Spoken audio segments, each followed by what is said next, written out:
Shubham, what is it that your city can really do? Why is the hospitality industry today crying here, saying that we are bleeding? And is there something we can do to bring the MICE and the leisure population into the region and maybe 100 kilometers around it? I think we made a beginning. What was lacking was a good convention center. It's coming up, and so we need to have a bit more patience. Normally, wherever there is a convention center, we normally don't have the rooms to support conventions, but that's not the case in Pune today. We have the rooms. You see, Pune is a very, it's going through a very different situation, primarily because people do come into Pune, but tourists do not come into Pune. That's the difference. People are coming into Pune for various reasons. It's industry, it's the growth itself, and I mean, as a joke, till 10 years ago, I would say Pune is a lovely city, you're welcome. But wherever we go outside, I don't say that anymore, because too many people fall in love with Pune. And everybody wants to come and settle here, which is why our population is growing. Unfortunately, as I always keep saying, Maharashtra has never been a state that welcomes tourists. It has always been a producer of tourists. Everywhere you go, you find Maharashtrians there. We love to travel and we are tourists per se. But we in Maharashtra don't have an attitude to, welcome tourists and make them feel like coming again. That's a problem with us. And we have to overcome that. We now have the infrastructure, we have the facilities. It's just that we need to have tourists coming. One of our major problems is we still have not decided where we have the airport. Though every part of the industry is screaming hoarse to say that we need a good airport, we need it desperately. But we all know where the real issue lies. We haven't decided where. We haven't even decided on the place where it can happen, and time is just ticking away. And Pune is the gateway to the south of Maharashtra, the whole belt.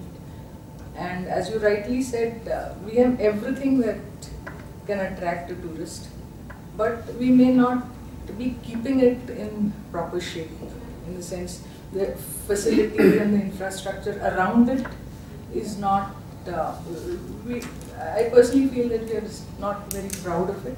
That is why we are not maintaining it. We are not taking all the care that needs to be taken to beautify it and to present it to the world. We just don't care. We don't present it. We don't say, look, this is our treasure, come and see it. So it's about a change in attitude in the people who are monitoring and running this city. But just to take the question to you, Nikhil, she is saying, and we all know that presentation is zero. True. Where do we falter? Going by your topic title, which says positioning Pune, yes. I'd just like to take off from where Shubhada left off, is that 20 years ago, Pune was the sleepy town where retired rich people from Bombay would come and stay. I'm saying that was 20 years ago. Osho Ashram, Rajneesh was a big thing then. Coming to the current positioning today, as Shubhada said, it's clearly a business city. It's an auto hub, it's a manufacturing hub, it's an IT hub, it's an education hub. People don't look at Pune beyond what they come here for to do, because no one talks about how can I get a person to stay one extra night in Pune, which could actually help the hotel industry here. If I have a business meeting, I would come in the morning and leave in the evening 9 times out of 10, because I don't know what else Pune has to offer. So, one is positioning Pune the way it is perceived right now in people's minds, is that this is a city where I come to do business, and or education, or just these 3-4 things, or if I'm coming for a cultural show or event, I see that and I leave. But nothing actually today motivates us to stay, for any visitor to stay back in Pune, to say, I finished work on a Friday, let me spend one night doing something in Pune and then going back on a Sunday. I think many other cities in India do have that. You name Cochin, you take, you name Jaipur. There are so many other cities that we ourselves, when we visit, try and add an extra day just to see what that city has to offer. So I think from a positioning perspective, the fact that, and we're starting on a zero-sum basis where, really the fact that nothing in Pune in terms of the leisure or tourism side is even known to the rest of the world. What we can do, the very simple things, is that when you land at an airport or a railway station, I mean, there is, as you said, no tourism counter. Yes, there are car rental guys who are trying to get your business to say, come and take my car versus somebody else. What stops me from putting a tourist map there and say, pick up this map if you have the time. Here are the events of the week. If you're talking about Pune being a cultural center, here are the cultural events of the week. Here are some art shows that are taking place. So if I'm here, I'm saying, hey, okay, I'm free this evening, and I can go here, because that's what we do when we go abroad.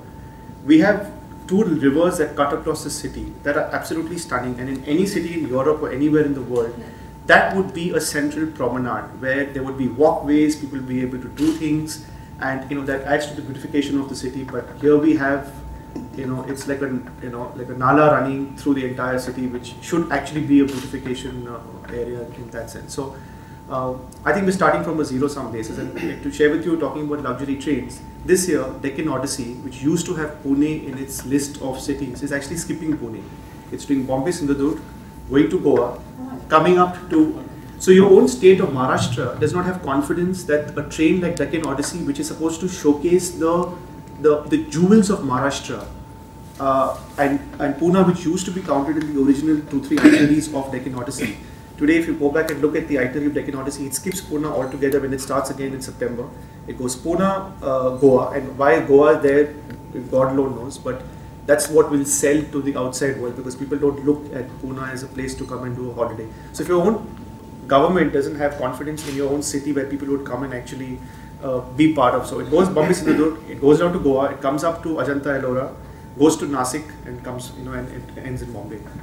And so I say, your own state doesn't have that confidence. So as a private team, and to share with you, when we were part of the MCCI Tourism Committee about 3 years ago, we actually did the Pune Darshan tour. We said, okay, let's invest 1 day of our lives and actually do the tour that is meant to be done. Because if there are people in Pune who want to see what Pune has to offer, let's see what the product is available. This is MTDC conducted Pune Darshan.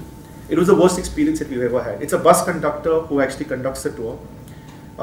The facilities at Shivaji Nagar, when we actually boarded the bus, were absolutely appalling.